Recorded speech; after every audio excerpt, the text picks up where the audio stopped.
Kachow, a catchphrase known by many. And for good reason. That is the catchphrase of one of the most famous talking cars of all time, Lightning McQueen. In the 2000s, Cars was one of the biggest franchises on the market. I should know, I was probably responsible for like 10% of their overall merchandise sales. I loved Cars. Like any kids movie, for the release of Cars, they released a ton of promotional material, plushies, books, die-cast collectible cars, games, whatever this thing is. Right around the time when Cars released was also the time of the virtual world boom. Sites like Club Penguin, Animal Jam, Nicktropolis were all taking the internet by storm. What if someone were to make a virtual world with Lightning McQueen, where you can race your friends, make and play as your very own car, have your own house, have your own pet tractor? If a virtual world like that existed back then, I would have thought that would have probably done pretty well, right?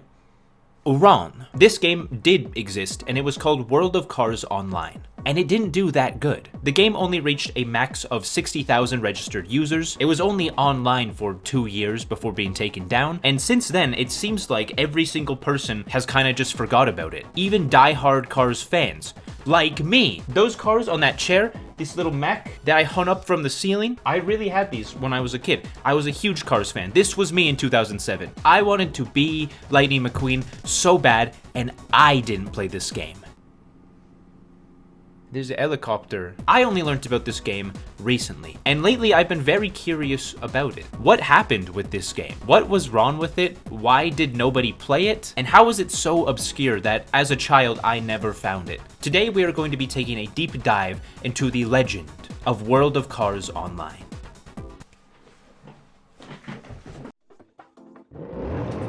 In the mid-2000s to early 2010s, the internet was booming and almost every brand or company was trying to make websites, or a game, or some kind of online experience of some kind. The internet was a particularly ripe space for kids. Virtual worlds like Club Penguin and Animal Jam and Habbo Hotel and Pop Tropica and a trillion other ones were absolutely exploding in popularity, leading to a lot of companies naturally wanting to follow suit. Everybody had a virtual world in this era. One very strong company also trying to get in on this trend at the time was Disney. Disney was not fucking around in this era. By the late 2000s, Disney owned and operated over 5 different MMO-type games. They were running Club Penguin, Toontown, Magic Kingdom Online, Pirates of the Caribbean Online, and Pixie Hollow. So what is the logical next step when you have 5 entire games running that are all sort of the same genre?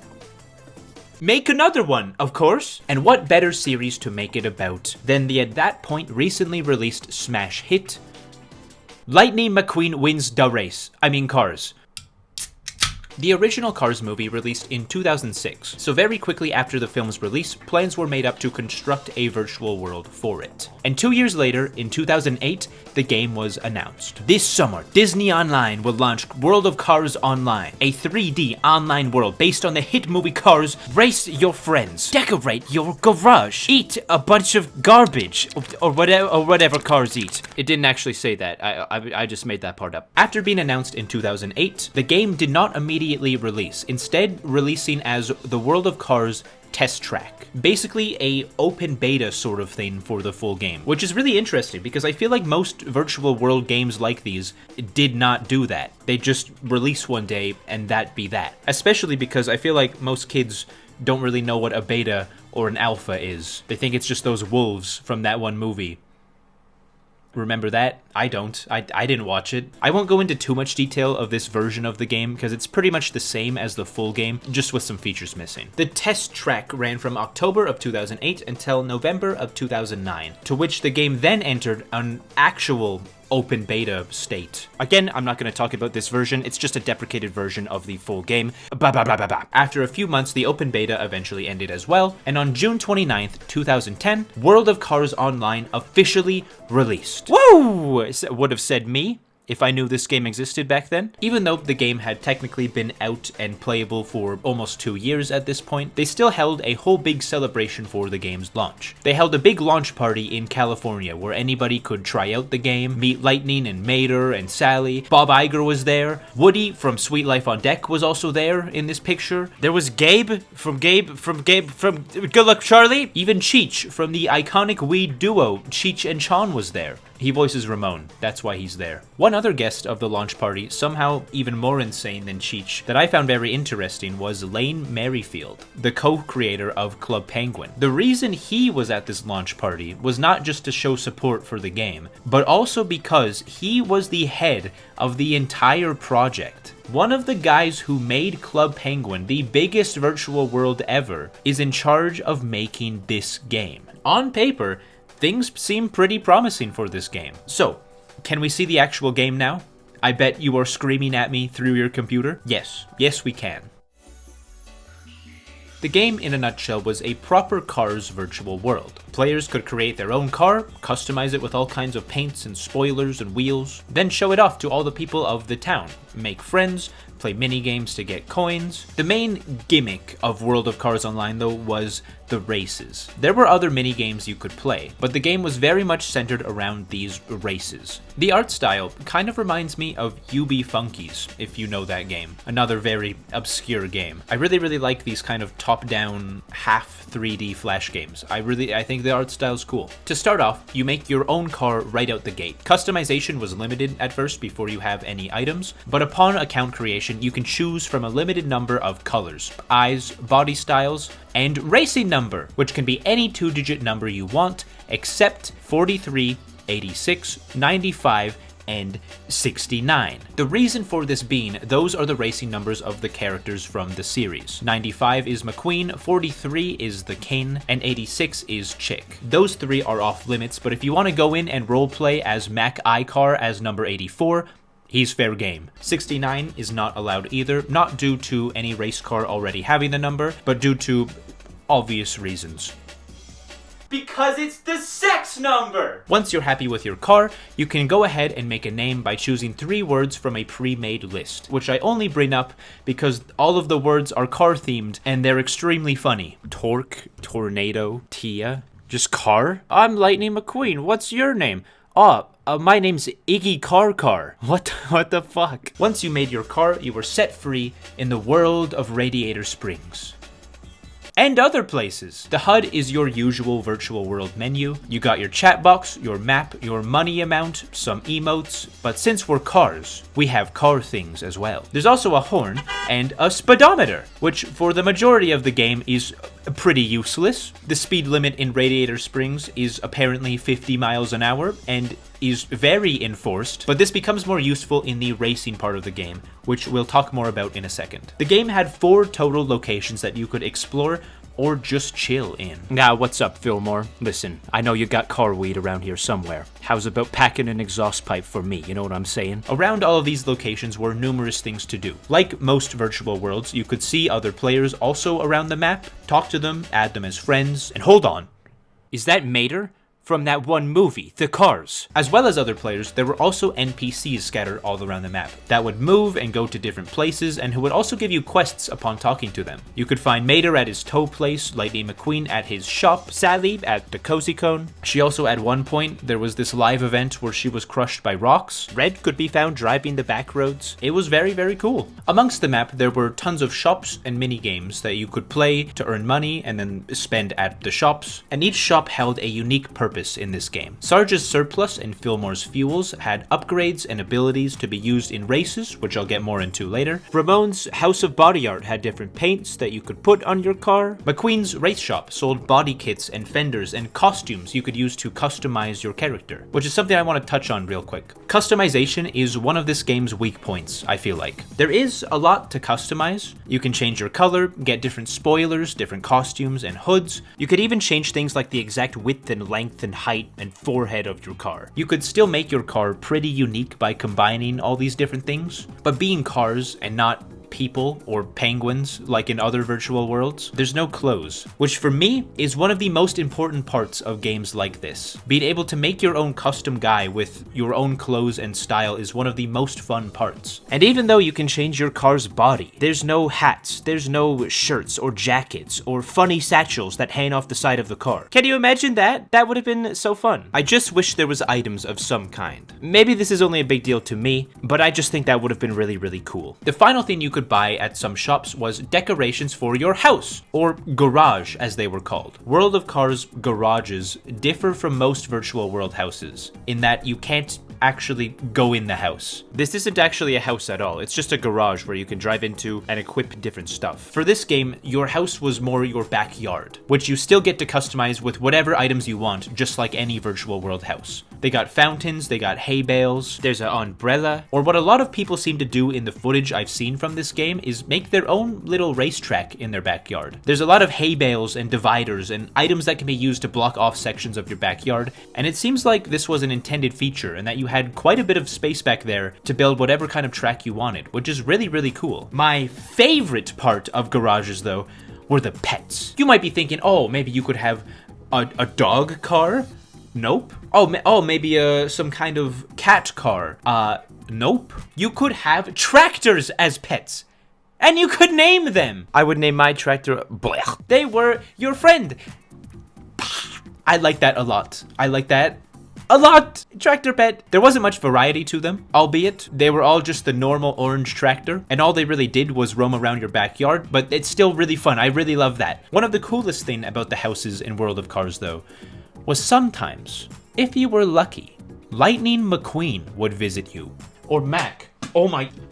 Or one of the main characters would come to your house, and not just an NPC. You could talk to Lightning McQueen and interact with him, and he would talk back. I'll get more into that later. These are all some very cool recreational activities to indulge in the Radiator Springs, but eventually, you always gotta make time to take care of business. Like I was saying earlier, competing in races was the best and most efficient way to earn money, but there were also quite a few mini-games that also gave you less money. McQueen has this weird Space Invaders type game. Ramon has a bobble match one. That one's pretty fun. You can stack and sort tires at Luigi's. There are quite a few good jobs to have in Radiator Springs, and I really like how they incorporate them into the world like that. Like you're really just helping out one of the characters or running a job in Radiator Springs and getting paid for it. $10 fucking dollars? It's a really cool immersion type thing, I think. All of these mini games are really cool, but none compare to the races. Racing, like I said before,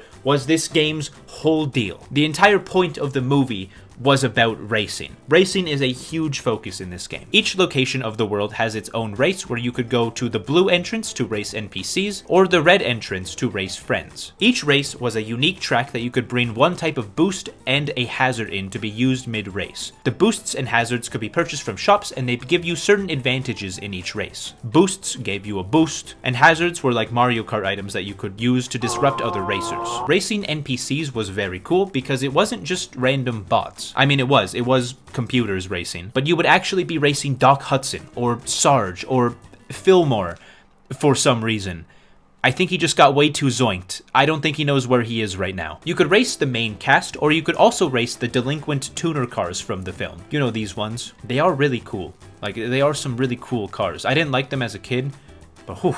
Upon finishing these races, you will get paid quite a good amount of money, but also race points, which sounds quite bad now that I say it out loud. Race points are how you really progress in this game, and are what let you get to the big leagues. If you accumulate enough race points from winning on these basic tracks, you can use them to unlock pro tracks, which are harder and have actual race cars competing as well, like Chick Hicks or the famous gingerbread car, Greg. The pro tracks also have their own unique locations that you can visit and walk around in, and I don't know, pretend to talk to this guy.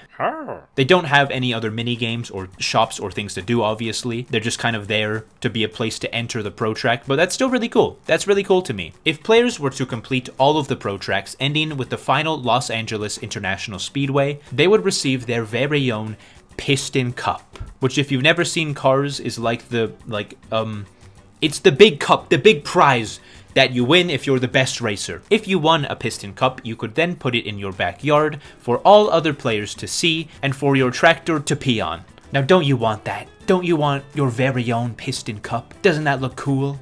Well, too bad. The game's gone.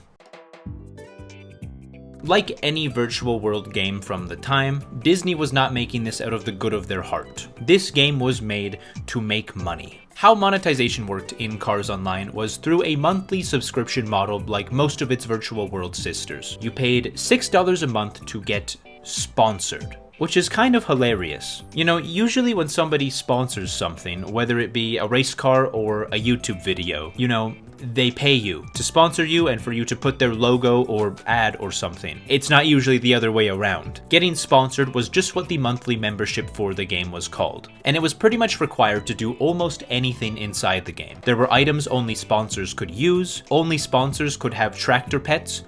Holy fuck! Only sponsors could do the pro races. The game was pretty boring if you were not sponsored. Which again, I feel like this is a crucial spot where a lot of virtual worlds missed back in the day. Club Penguin did it so well. Membership on Club Penguin gave you access to a ton of other stuff, but if you were a free member, you could still do all of the mini games, you could still go to all of the places, you could still add friends, you could still decorate your igloo. You just wouldn't be as swagged out as the guy with the membership. And that's how it should be. That's why it worked so well. In a lot of other virtual worlds from the time, I feel like they put too much stuff behind the paywall, which leads to a lot of people just dropping the game. And that's exactly what was the case here. The game was pretty boring if you were not sponsored. Now I know what you're thinking, $6? I want to spend way more money than that. Fear not, there were plenty of other ways to spend money on this game. It was pretty common for virtual worlds at the time to have some kind of physical product as well. You know, for Webkins you needed a plushie in order to even make an account. For Club Penguin, buying toys or plushies would come with a little code that could be entered in-game for a special item or some coins or something. It's fun. It's a fun thing to tie in a physical product. It's really fun. I liked it a lot when I was a kid.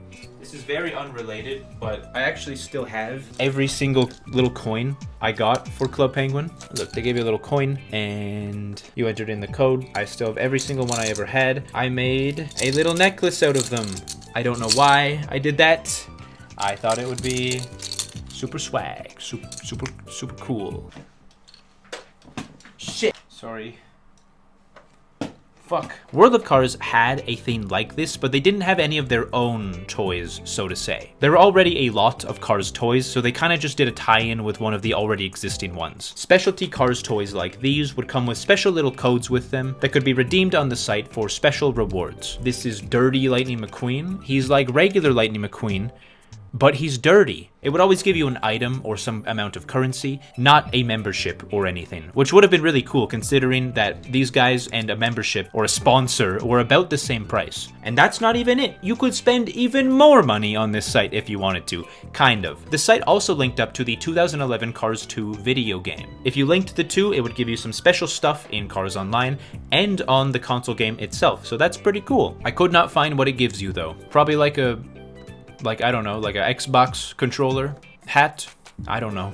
The game itself was also changed when the movie Cars 2 came out. They put little special spy items hidden around in places, and also updated Lightning McQueen to his new look from Cars 2, and also removed Doc Hudson. I don't know why that is. It might have been because he's not featured in Cars 2. It might have been out of respect for Doc Hudson's late voice actor, Paul Newman. I don't know, but after this patch, Doc Hudson is not in the game. Speaking of updates and changes to the game, one thing that you didn't need to spend money at all to experience on this game, it's live events. You know how Club Penguin has its mascots? You know, DJ Cadence, Rockhopper, the Rookie? I don't know if everybody knows this, but sometimes a Club Penguin employee would log onto a server as one of those mascots, and you could meet them and interact with them and talk to them, and it was really, really cool. I remember that if you did manage to meet them and click on their profile, you'd get a special background item for meeting them. And one time I was lucky enough to meet DJ Cadence, but the room was so dense with penguin bodies that I couldn't click on her and get the item, and I sent a scathing email to them about it. It's just bullshit. I should get the Cadence item. I couldn't click on her. I'm sorry, Club Penguin customer service.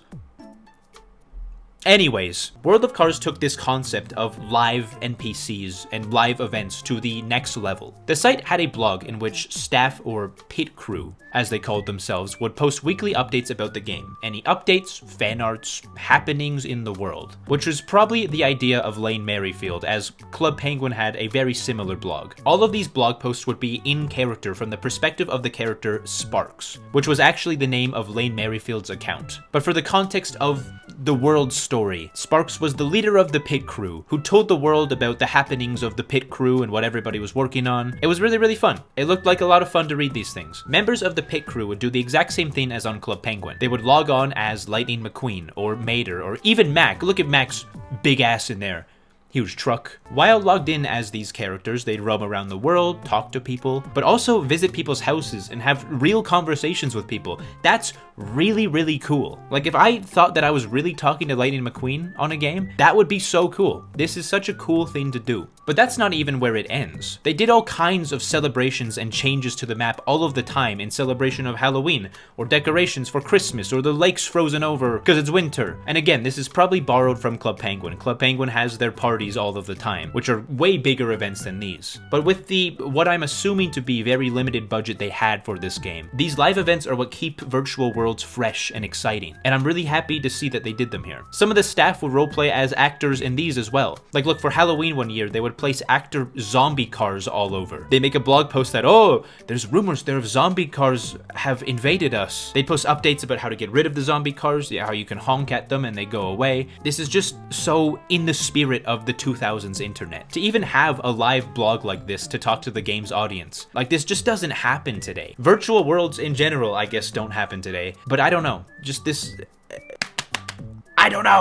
very communicative and just homey community on a game in something as high profile as a Disney game. It's just something that I don't think will ever happen again like it did on the internet back then. But like any virtual world from that era, nothing lasts forever. Those, especially for those games, virtual worlds are gone and dead and in the ground. On January 5th, 2012, only 2 years after the site launched, Spark announced in a blog post that the game would be closing the following month. For the final month of the game, all sponsor charges for that month were refunded, and every account was given free sponsorship until the game closed, as is kind of tradition for the sunsetting of virtual worlds like these. The final day for World of Cars Online was February 7th, 2012, and on February 8th, the game was shut down for good. Disney cites the reason for its close as the Walt Disney Company's commitment to offering high-quality, entertaining play experiences, both online and offline for Cars fans. Or in other words, we think the game fucking sucks now, so we're shutting it down. There's always going to be some corporate jargon for the reason a company shuts down a game, but I have my theories and speculation to the true reason why this game shut down. And the biggest reason of that is the World of Cars Online just wasn't very popular. The game only peaked at 60,000 registered accounts. And that's registered accounts, not even active accounts. Thousands of those were likely inactive or abandoned. The game had a server browser when you joined, similar to Club Penguin, but none of the other servers were ever utilized because there was never enough people for the first server in the list to ever fill up. Another reason for its lack of popularity is probably that it didn't have the biggest budget, I'm assuming. The game is not the most fleshed out virtual world. It was cool, don't get me wrong, but there were only 4 locations to go to, extremely limited clothing items, a limited number of mini games. Even though you can tell how much passion was put into this game by the whole pit crew, and literally the guy who created half of Club Penguin, the truth is, by 2010 when it released, there were just 800 other better virtual worlds to play than this one, which is probably why I hadn't heard of it, despite being the massive Cars fan that I was. And still am. I was busy playing fucking McWorld. This sunsetting of the main game, though, isn't actually the last that anybody would see of the World of Cars Online. The game closed January of 2012, but only 5 months later, in July, they ripped it from its grave and Frankensteined its assets into a brand new game called Cars Land Racers. This new game was not a virtual world, but more of an advertisement for the brand new Cars Land expansion at Disneyland. On this new game, you could only sign up with a Facebook account. You could create and customize your car very similarly to World of Cars, but with much higher quality assets. There was no world to this version of the game. You could race your custom car on tracks, but you could not walk around and you could not meet other people. There was 3 available tracks in this game that were inspired by Radiator Springs Racers, Mater's Junkyard Jamboree, and Luigi's Flying Tires, the 3 new rides that were featured at Disneyland's Cars Land. A common theory that I saw around was that Disney purposely took down World of Cars Online so they could use the assets from it as a promotion for this new Cars Land at Disneyland, which could be true to some extent, but I don't think so. There's too many other factors that I've already talked about. Maybe the Disneyland park accelerated its death, but